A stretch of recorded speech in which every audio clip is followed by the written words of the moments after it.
বিভিন্ন জায়গায় বৃষ্টির জন্য নামাজ পড়া হচ্ছে, কিন্তু তাও বৃষ্টি হচ্ছে না। এতে করে আমরা কি বুঝবো আল্লাহকে আমাদের উপরে নারাজ?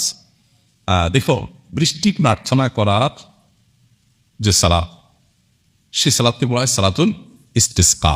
এই সালাতুল ইস্তিসকা আমাদের বেরেন সাল্লাল্লাহু আলাইহি ওয়াসাল্লামের সুন্নাহ, তিনি এই সালাত আদায় করেছেন। অতএব বৃষ্টি প্রার্থনার নামাজ আমরা আদায় করব।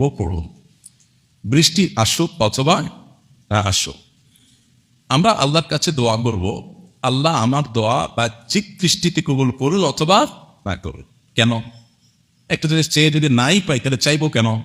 কারণ হলো এটা দুনিয়ার মানুষের কাছে চাওয়া নয়। দুনিয়ার মানুষের কাছে চেয়ে যদি আমি না পাই তাহলে চেয়ে অযথা নিজেকে ছোট করবো কেন?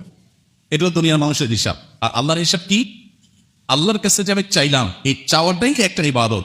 আমার কাঙ্ক্ষিত জিনিসটা আমি পাই বা না পাই, এই চাওয়ার কারণে আমার আমল নামায় সওয়াব বা বিনিময় অটোমেটিক লেখা হবে, যদি আমার চাওয়াটা